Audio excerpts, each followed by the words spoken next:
I've been reading your dissertation and finding myself very moved and also troubled by it.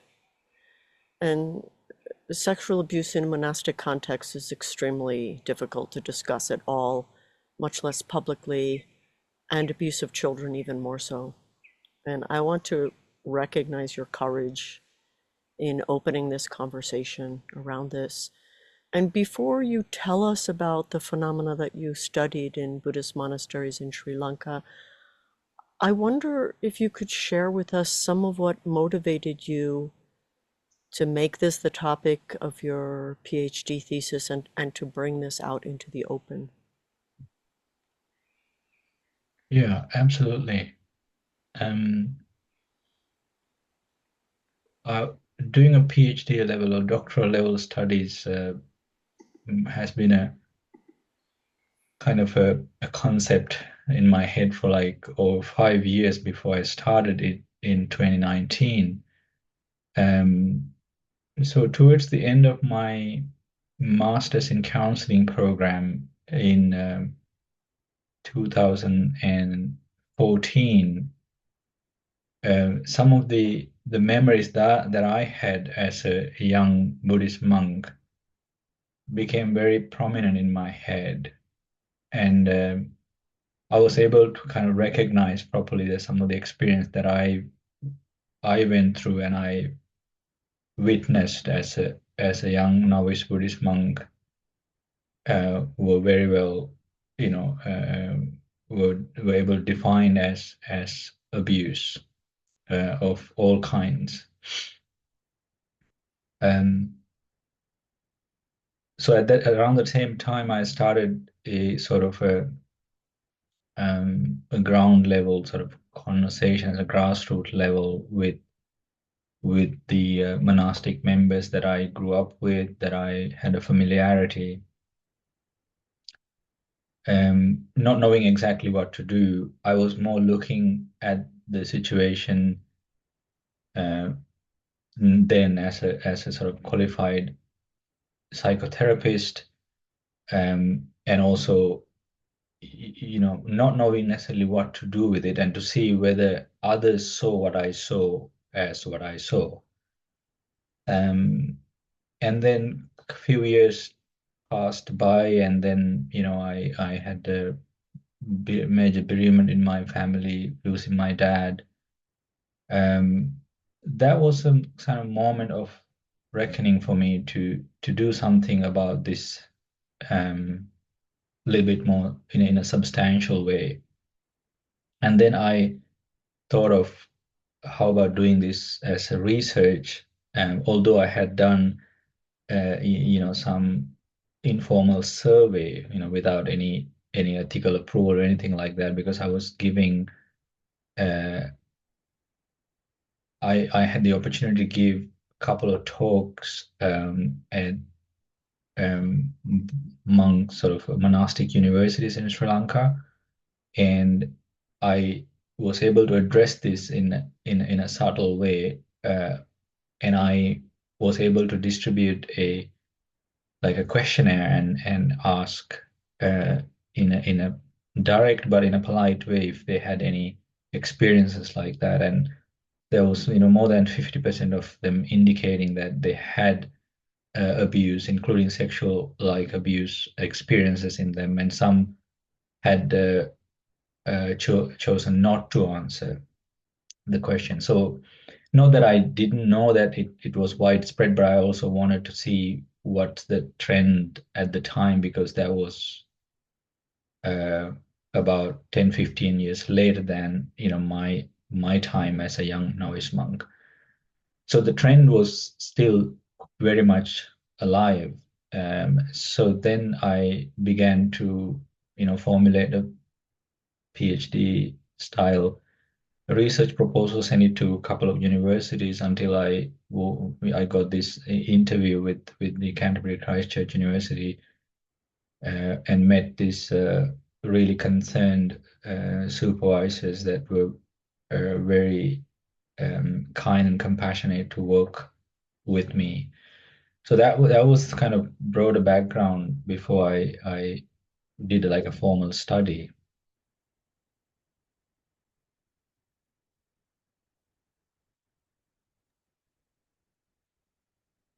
So in your dissertation, you note that there are more than 12,000 monasteries that are accessed by children in Sri Lanka. Can you, for people who didn't know or were unfamiliar with the fact of children living in monasteries, could you explain a bit about how children come to be ordained at such a young age and living in a monastery, and a little bit about what motivates or influences the decision to surrender a child into the care of the monastery? Yes, absolutely. So if you've traveled to South Asia, like Sri Lanka or Southeast Asia, especially Thailand, Myanmar, or Cambodia, you probably have noticed children wearing robes and living in temples, monasteries. But there's some major differences between the traditions in Thailand, Myanmar, Cambodia, and Sri Lanka. Because in Thailand, for example, a place where I have visited many times, I have kind of personal relationship with the country. Those children go to monastery as a temporary ordination process. It's a very much like a cultural experience for kids to especially for male children to have that experience for 3 months, sometime 1 month. Um, but in Sri Lanka, it is always considered. It's an interesting because most of the all the senior monastic members that I interviewed for my studies did not have a definitive answer how child ordination became the main form of recruitment for the Buddhist monks in Sri Lanka. Um, so as far as we are aware, in the past history for like at least 300-400 in Sri Lankan history, child ordination has been the main form of recruitment for the Buddhist monastery. So the majority of the monks you would see now in Sri Lanka as adult monks were ordained when they were between 7 to 12 years of age.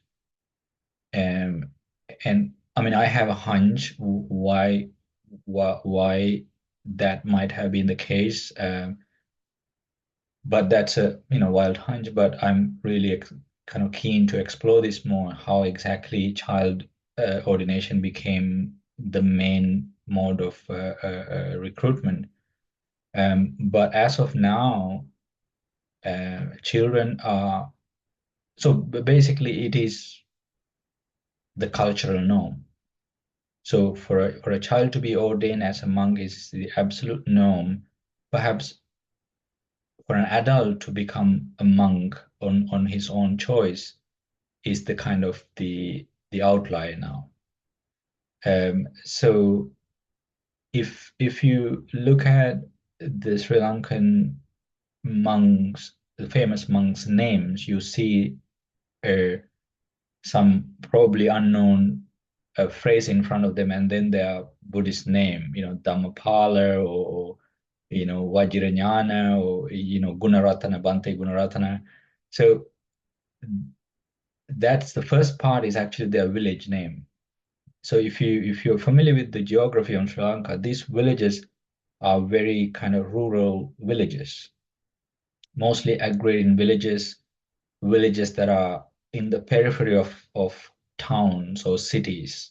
You hardly see someone from capital Colombo or major city. They're all from peripheral small agrarian villages. So most of the monks that occupy these 12,000 temples kind of trickle down from these smaller villages. Not to say that they're all uh, uh, motivated due to some sort of poverty, but that's certainly a variable. So it's a combination of factors. But certainly one could argue that can play a part. So based on my limited research work and also based on my extensive lived experience, majority of them come from rural villages, from lower socioeconomic uh, backgrounds. They might not be starving at home, but they certainly are kind of below the poverty line if you want to use a sort of a United Nations guidelines. So, but it is, but no one would necessarily acknowledge that I donated my child because I can feed them unless they were orphans, uh, which happened like during the Civil War, where there's a border villages between the northern Tamil villages and the Sinhalese villages, where parents were killed by the terrorist attacks or things like that, and children ended up in monasteries. But that's very rare now, and that's those children probably have grown up now. So so children, it's fair to say that children are donated to monasteries for a combination of reasons, including socioeconomic difficulties and also perhaps certain upward social mobility reasons, because parents could easily see this would lead to a better education and better opportunities as a monk or as a lay person in the future, because eventually it will lead to a better education. Um, so that's one of the main reasons for for the parents to donate their children, and for the monasteries to focus on children instead of adults. It's more of the way the monastic system is set up, and also the ability to groom a young child um, to follow certain ritual or learn certain selected verses from the Tipitaka, because Sri Lankan Buddhist monastery, unlike other uh, Theravada counterparts, also has a very strong monastic education base, like about 800 monastic schools known as Pirivana, there's where there are young novices, in some cases could be 15 up to 150 monks living and studying, like from primary to secondary level education. So it's mainly monastic education, but they also receive some degree of secular education, like secular subjects like mathematics, science, health sciences, and they would sit for an exam, which is similar to the GCSEs, or like the exams that they take when they're 16 years old. So it has a robust education base, and then that also, those monks who are trained there are also trained to conduct rituals, conduct pujas, and attend almsgiving. So they also make up the bulk of the human resources that are needed for villages to conduct funerals, to have memorial almsgiving ceremonies. So there is a spiritual kind of economy that need to be run in a monastery, in a village or in surrounding villages, and that is kind of supplied by this institution. So that's the kind of subtle picture that an outsider might not see. And in some cases, there are feeder monasteries, like a smaller monasteries in smaller villages, and then there's a big a hub where there is a larger monastic education center where novice monks will go back and forth to study, sometimes during the weekdays or sometimes just commute, like going to a school, and then go back to their smaller monastery to be with the teacher and to attend rituals in that smaller village. So there is an exchange of human resources, um, that mostly the senior monks are concerned about, because they feel responsible to conduct rituals in a village, because villagers will request, or we need 7 monks for this funeral, we need 15 monks for this 15th birthday. So they have a kind of pressure to almost like placate the devotees who are supporting the monastery.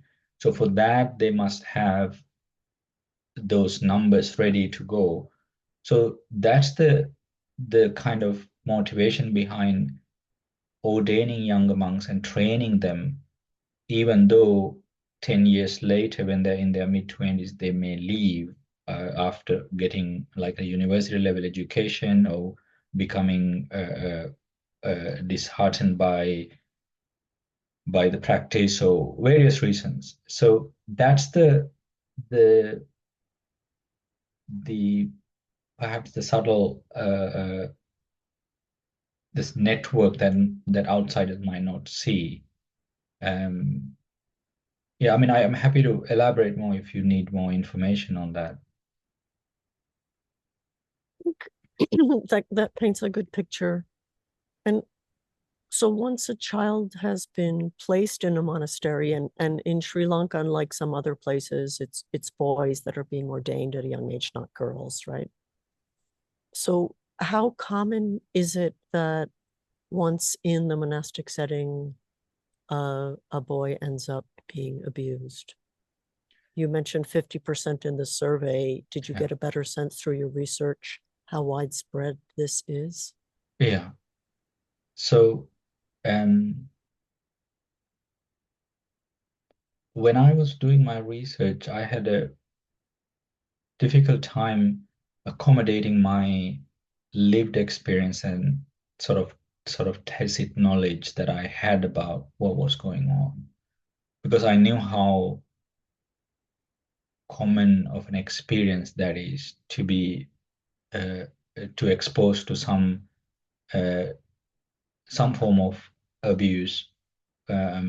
Physical abuse as punishment, for example, is very, very common. And then also common is the exposure to sexual abuse. And so in my smaller sample that I had, they all except one have had sexual abuse directly inflicted on them. The other one who said no have seen things like that happening, because you live in kind of insecure kind of dormitory, so it's very difficult to not to see things like that happening. Um, and some of these abusive acts can be kind of what you might see as sexual misconduct between novice monks who are experimenting their sexuality, because they grow up as children, they go through puberty as monks, and but at the same time, those who exhibit such behaviors are more likely to be groomed and abused by someone older to them, whether could be a senior monk, or like a significantly senior, including a teacher who ordained them. In my personal experience, that was the case, and also then there could be monks some who are 10 years older but not necessarily a teacher, because they don't have any other perhaps alternative to express their sexuality. And in some monasteries I've seen, it's almost like a like a in Greek civilization, they say they had this uh, almost like a couple, like a adult male and an adolescent boy living like a couple.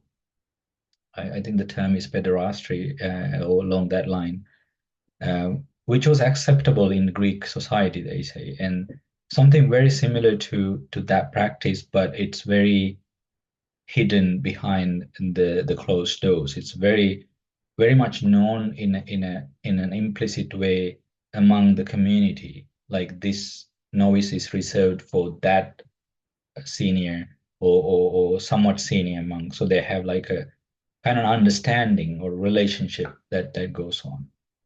So it's very hard to quantify these things. So based on the little evidence that I have, it's almost like a normalized direct experience. And I tried to speak to many senior monks about, like, ask them what was their take on this, and I was not successful in getting a formal interview. So most of my conversation ended up just having a chat and saying, I'm doing this research, would you like to participate? I was a former monk, I kind of know what's going on, but would you like to tell your version of, or your take on, as a senior monk?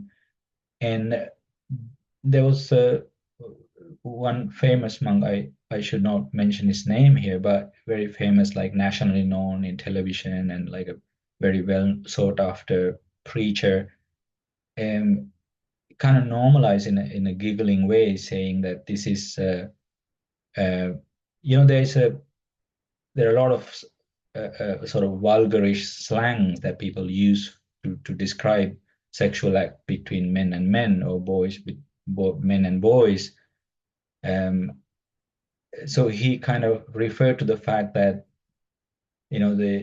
the sage who brought the Buddhism to Sri Lanka, according to the legends, he landed on a plate of rock in the central north central Sri Lanka when the king was on a hunting trip on a full moon day, and he landed on this plate of rock to give him the message of the dharma.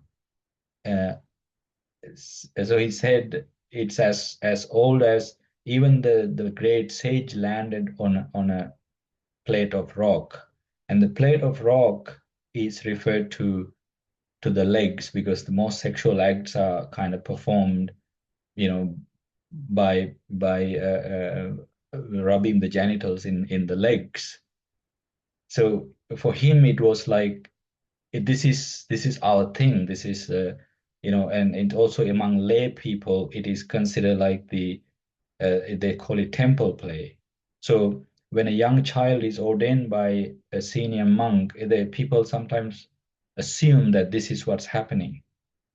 But they are very subtle and not acknowledged in a concerning way in the literature, or in any safeguarding discourse, or any ethical or moral discourse. So that's the kind of puzzling dynamic of it. So I think if you're looking at, like, in hypothesizing way, let's say you're going to do a case study, and if you come up with this uh, um, case propositions, right? In case studies, you want to come up with propositions, like in other studies, hypotheses. So I would be willing to come up with a proposition that say almost all the novice monks experience some form of sexual abuse during their first 5 years of being a novice monk. So my challenge would be to go through and do a study and say, no, I was wrong. So that's my personal experience, as well as my vicarious experience, and also suggested by the literature, both formal and informal literature that I. So it's a very, very common experience. However, I think if I can go on a little bit more, um, it should also be understood in the context of the broader sexual discourse in Sri Lanka, where a male child who's abused does not attract the kind of same sympathy or the sensationalism that a female child would attract, because of the concerns around, or concept around, virginity or purity and all those things. It does not attract that much of attention. This has also been the case with Catholic Church, but it's more so in Sri Lanka. It is not considered a serious incident that is notable, because it won't trace a mark, as they say. but it will be interesting to find out now, because now there is an increasing trend of female novices being ordained, and there are a lot of nunneries coming up, and they also have the approval of the education ministry to open monastic schools for young novice nuns. So that could be something to explore in the future studies. I think let's just take a moment, and shift away from the phenomenon in general, which we do want to try to understand how it came about and what can be done about it. But to just to think for a moment about the long-term impacts of both sexual abuse as a child, but also living within a system or an institution or a society that has this tacit knowledge of it. What can you talk about what the impact of that is over the course of the life of a monk or former monk? Yeah, yeah. Um, there there are studies that are coming up now that have looked into the life trajectories of survivors who experienced child abuse when they were children. So it those studies paint a very kind of varied picture. It's very difficult to say exactly this is the destiny of a child who was abused. So my personal experiences and also my limited research experience is that it paints a um, it doesn't paint a unified picture.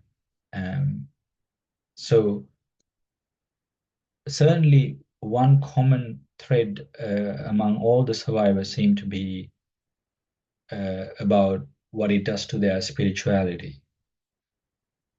And so they all seem to struggle reconnecting with the cultural phenomenon of religion as it is practiced in, let's say, in Sri Lanka in the institutional form. So that register is kind of gone. So they are not able to fully participate. I'm talking about the novice monks who were abused and then grew up and then left the monastery, now living as lay people. Uh, some have married and raising families, some are not. So that those who are unable to form a meaningful relationship and get married, that's a different another variable to look into. But generally, the spirituality aspect, meaning their ability to take spirituality as a meaningful aspect of their spiritual life or psychological life, that seemed to have affected in a kind of in like almost like irreparable damage to that. That doesn't seem to, like it's completely gone blunt. um, they would certainly oblige, if there is a alms giving ceremony, or if there's a funeral in the house, they would follow the rituals as it is expected by the culture, but not necessarily feeling and having a deep spiritual connection to that activity, like a layperson who never had an abusive experience would do, meaning they have the faith or the shraddha in doing that. So this, at least the people that I've spoken to, seem to have lost that completely. This is again, it's not fair for me to say that they have lost faith in the teachings of the Buddha. They seem to be still knowledgeable in the knowledge that they received about the Tipitaka, and they're not they haven't converted to other religions or anything like that, but their ability to participate in the spiritual ecosystem as ordinary lay practitioners of the dharma, that has been impacted uh, and they haven't really looked into that to repair that or not. So that's perhaps the most common thread. And then the, two out of the four participants that I spoke to, they're in their early 40s now, and they have been unable to form meaningful relationship with a partner, who go and get married, and like most of the monks who leave the monastery would do, they have been unable to do that. And the reason for that is something to explore, and I did not explore those things because I wasn't looking into the psychological impact of abuse. I was more looking at the institutional dynamics, but I certainly would like to explore those things in the future. And then those who have formed meaningful relationship and entered into marriages and have children, they um, that's still a memory that they carry in them. They don't have a meaningful place to disclose that memory or process that memory, like therapy, because therapy does not exist as a kind of a acceptable cultural outlet in Sri Lanka. If at all, it would be a little bit in the capital city, and even that is very, very rare because people perhaps, first of all, they don't have the resources to see a therapist, and there aren't any qualified therapists to begin with because it's not an industry that is there. So it's the memory that kind of lives with them. And I asked them, would you, now knowing what you knew and having gone through what you went through, would you consider sending your child to become a monk at this stage, like when they're 10? And they all unequivocally said, no, I would not send. So they don't necessarily feel that safety of letting their own children experience what they, even if the children want to, let's say, become a novice monk, they would not be comfortable in doing that. So these are some of the kind of direct, obvious impacts. But as someone who's familiar with the psychological impacts of trauma and abuses as a therapist now working with people with similar experiences, and there are certainly a lot of areas that need looking into, shame, and especially the shame and addictive behaviors among these survivors. So we are basically talking about a generation of children who are kind of forgotten, not talked about, and that will be something that need exploration in the future. Thank you so much for beginning those conversations. So let's speak about how and why this happens in the first place. What are major conditions that you identified in the course of your research that contribute to this? Yeah. And again, I did not feel like my study was able to fully explain all the factors, but I did sort of categorize a class of reasons as a kind of predisposing silence, as I put them. So the predisposing ones include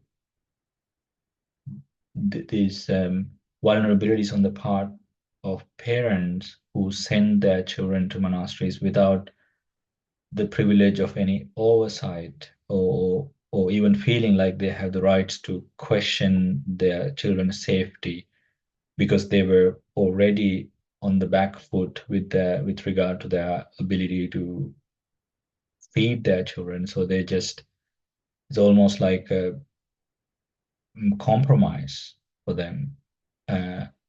So those, in my view, those pre-existing conditions play a role in children being kind of treated less than human, and treated as kind of disposable assets, and treated as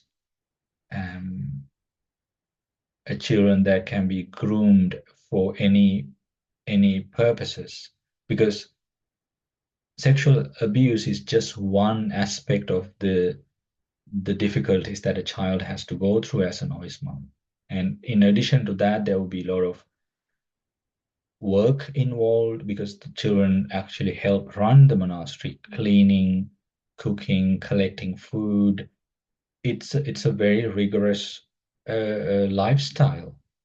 I remember waking up at 4:30 in the morning and then starting cooking this course meal, because villages can't feed all the 20, 30 monks in there.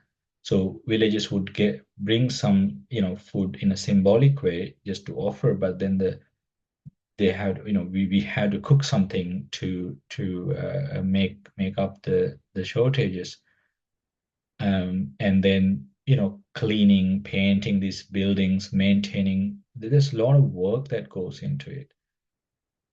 So sexual abuse is just the part that nobody sees.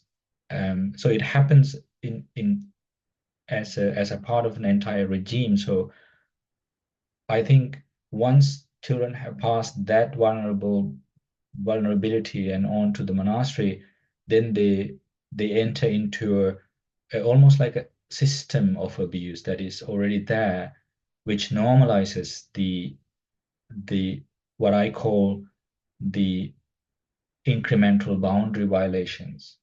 Like, for example, during the ordination, uh, even before that, because boys will spend sometimes 3 to 6 months on a familiarization period. So they would live with the other junior monks to get to know the monastic routine before they are fully ordained as monks. So they still wear lay clothes, but sleep with monks' quarters, often sleep on the floor while the monks sleep on beds.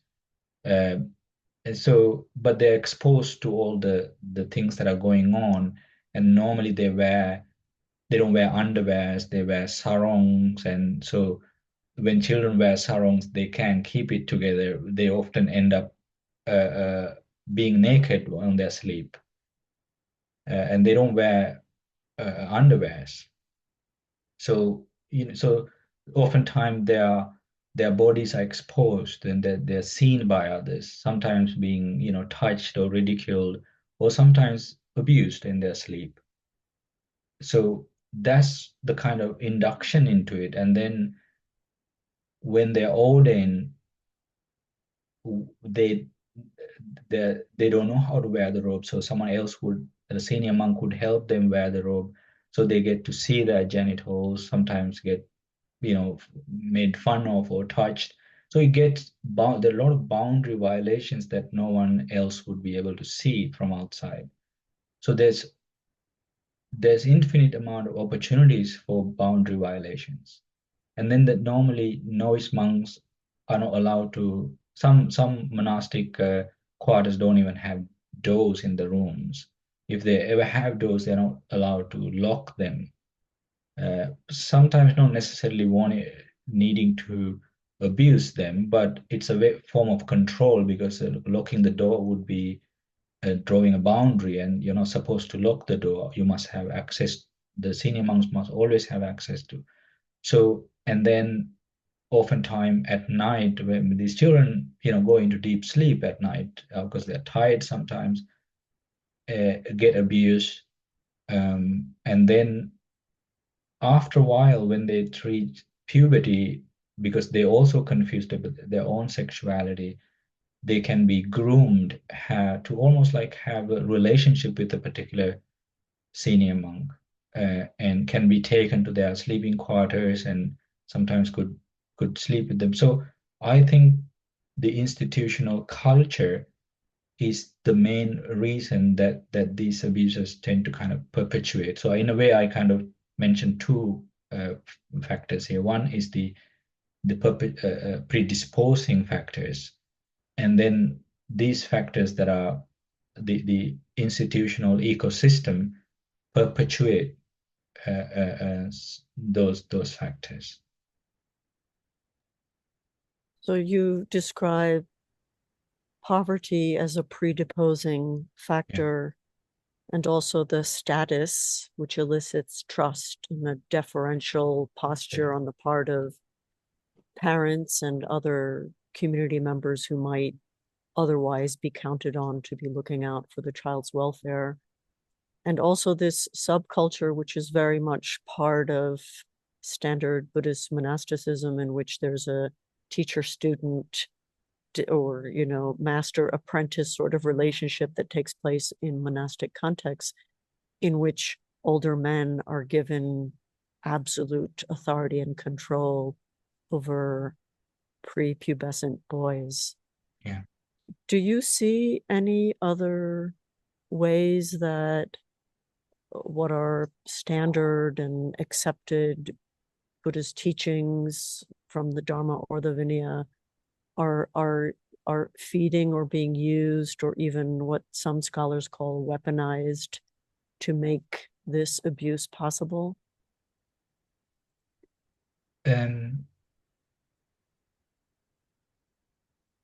Yes. I think it would be difficult to directly sort of use such a monastic, Vinaya code to justifiably abuse someone, but certainly it provides some pretext. For example, when a novice is ordained under one particular teacher, that novice becomes like a sole property of that teacher. So even if that novice is being abused by that teacher and another similar rank monk seem to have noticed that and concerned about that monk won't be able to involve or rescue that novice monk, because the the ordaining teacher has complete jurisdiction over that that batch of monks, or that novice monk. And so certainly that this acharya relationship can be exploited to keep a complete control and sometimes even isolate them from other more perhaps more concerned and more conscientious monastic members who might be concerned about certain unethical behaviors. So in that sense, yes. And then in addition to, or perhaps as a kind of complementary materials, there are monastic rules or etiquette books have been composed in Sri Lankan context, where novice monks are kind of indoctrinated and educated to behave in a particular way towards their teachers. So that certainly can facilitate such a behaviors, because you must attend to your teacher like a servant. It's an essential servitude, and in that teachers could justify these incremental boundary violation, like for example touching their body or massaging them, things like that could be a way of sort of blurring that boundary. I noticed you using the language of donating the child to the monastery, giving the child to the monastery, and then, you know, the possessing. So you're describing a situation where children are treated as objects rather than persons. And so that's already, you've already laid the ground with those practices and discourses to a form of servitude. One comment by one of the monks that you interviewed that I found striking in talking about unresolved personal issues on the part of those who abuse. And I do also notice that if the phenomenon is as widespread as you're suggesting, the senior monks have also themselves survived these experiences of abuse. And the comment that I found striking was, while talking about the unresolved personal issues on the part of the abusers, while these underlying issues are unresolved, vulnerable individuals are used to fulfill needs whenever there is an opportunity to do so. And so you're describing ample institutionally created and almost sanctioned opportunity to do so, and a machine for creating trauma and more unfulfilled needs. Yeah. And can you just reflect on what that does to the transmission of spiritual teachings? To, you've spoken a little bit about this, deep wound that gets placed between the person and their spiritual practice. Can you just talk about what this means? Yeah. I think this is a very troubling phenomenon, uh, and I hope one day this is kind of recognized as a national level a spiritual disaster, because what we are seeing in Sri Lanka in particular is an implosion of the Buddhist monastic institution. So it's I mean, I'm not sure how much familiarity people have about what's happening in Sri Lanka as an institution. Some of these things I kind of had to uh, take out of my thesis just for the technical reasons. But the institution as a as it was, compared to how the values that it was founded, has deviated so much to a level of unrecognizable levels. For example, the these are things that you might not hear like in Thailand or Burma or even in Tibetan Buddhism, because Tibetan Buddhism has a cultural political variation to begin with, because of Dalai Lama and as a head of state and that kind of discourse. But in Sri Lanka, the secularization of Buddhist monastery is astounding. Monks have like if you it will be very interesting to see and interview senior Buddhist monks to understand how much actually they know about the core teachings of Buddhism. I won't be very surprised that if they have very shallow understanding of the teaching themselves, and their level of understanding of Pali language, for example, is very shallow, and it only few monks go into study Pali language in a deeper level, and the education that is given to Buddhist monks, the quality of education has gone down dramatically.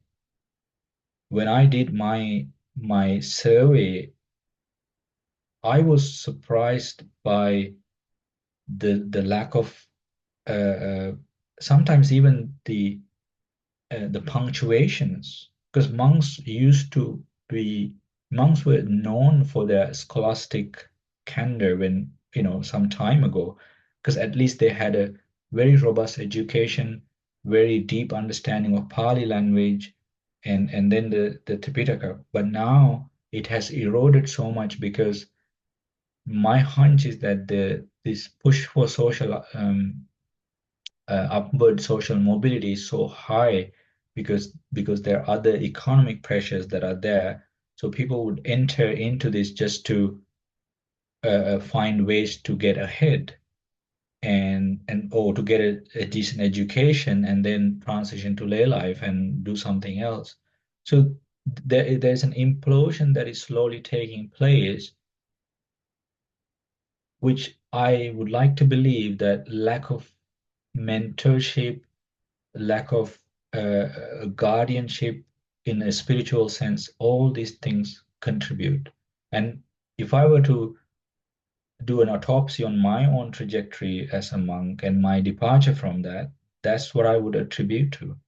Not having a mentor who would have been able to respectfully guide, first of all, win my respect and then respectfully guide me to the next level of my studies. I studied Pali and Sanskrit up until my advanced levels, so, but there was no purpose for me after that.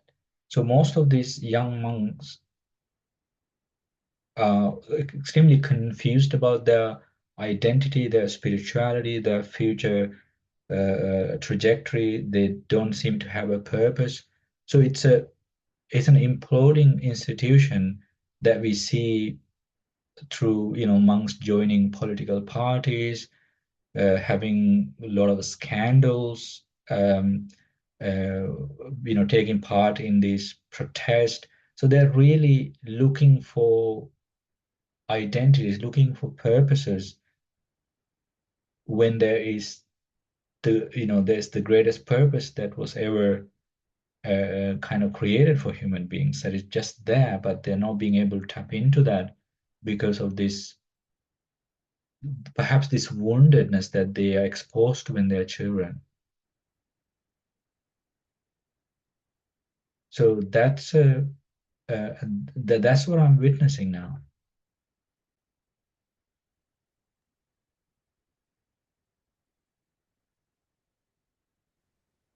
And just take a moment to acknowledge the magnitude of Yeah, what you're describing. That a yeah, set of teachings that's designed for the liberation and the untapping of human potential becomes so saturated with trauma that yeah, that underlying meaning is no longer accessible to people.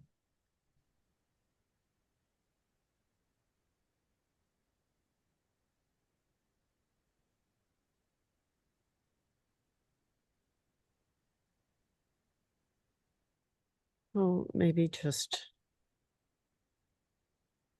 to reflect on for yourself, knowing everything that you know about what goes on in those communities and having your own personal process to have worked through. You see their images of the Buddha behind you.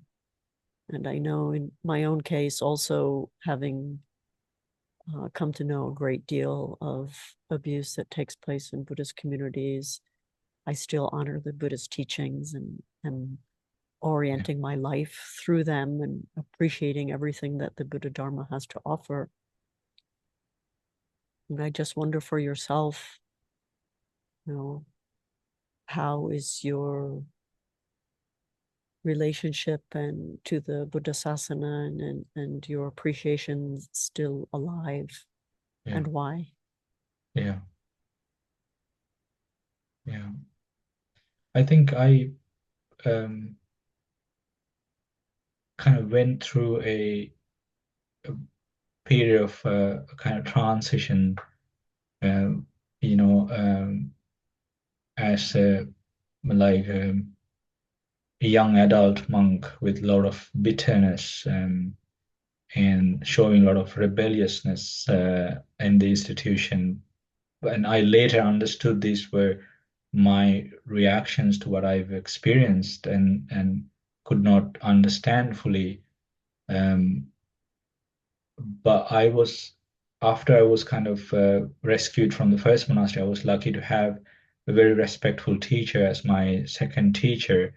But even with him, it was very difficult for him to kind of contain what has happened and my disillusionment. Um, and then in a strange way towards the end of my monastic life, just before I gave back the vows, I felt more congruent with the message of the Buddha, and I realized that I wearing the robe does not necessarily mean it wasn't the only form to practice the Dharma. Especially if the robe has become a burden to me, it would be the best for me to give it back and embrace the Dharma in a way that is kind and compassionate to me. And once I folded the robes and gave it back to them and observed the five precepts as opposed to the higher silas and all that, I felt so much lighter in so after so many years. And now, I still share Dharma with other people, um, and also incorporate to my psychotherapy practice. People kind of seek out my service because I was a Buddhist monk. Um, I think we also have our part to play as this fourfold community, right? The bhikkhu, bhikkhuni, upasaka, and upasika. So we are still very much part of the community, and it's very much part of our responsibility to uphold these teachings from our vantage point. So if the bhikkhu, bhikkhunis are failing, then upasaka and upasika also have the responsibility to uplift that, because it's not so much of an hierarchy as to a way of practicing while living a different lifestyle. So I think my uh, uh, my shraddha, I think, has improved a lot after I left and uh, became more congruent with the way I practice the Dharma, rather than pretending to be holding monastic vows when I did not feel like I was holding it in a way that was congruent to me. So that was a powerful realization for me that brought me closer to the teachings of the Buddha. So all the meditation, even remembering all the things that I learned to remember, it make more sense to me. And in fact, I remember more than I could recall when I was a monk now.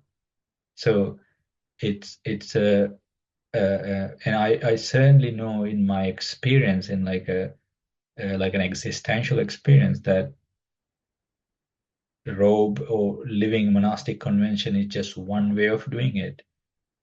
And I just don't have an attachment to that identity as a monk anymore. But I certainly don't want to forget anything about this gift of the Dharma that I received, having born into the culture that I've born into. And that's something that like a heritage that I want to pass on to my own children now.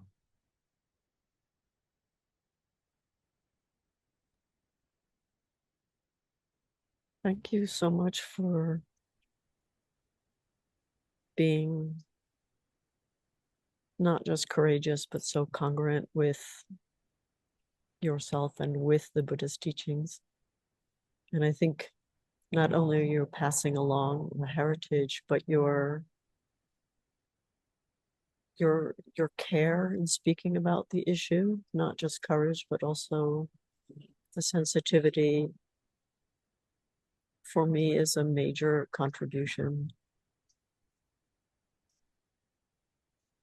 to ensuring that in the future there is a less trauma saturated environment that the Dharma is being transmitted through. I'm so deeply appreciative of everything that you've said and done. Thank you very much for your opportunity to speak about this. I really appreciate it. My deep respect to you. Thank you. Mm.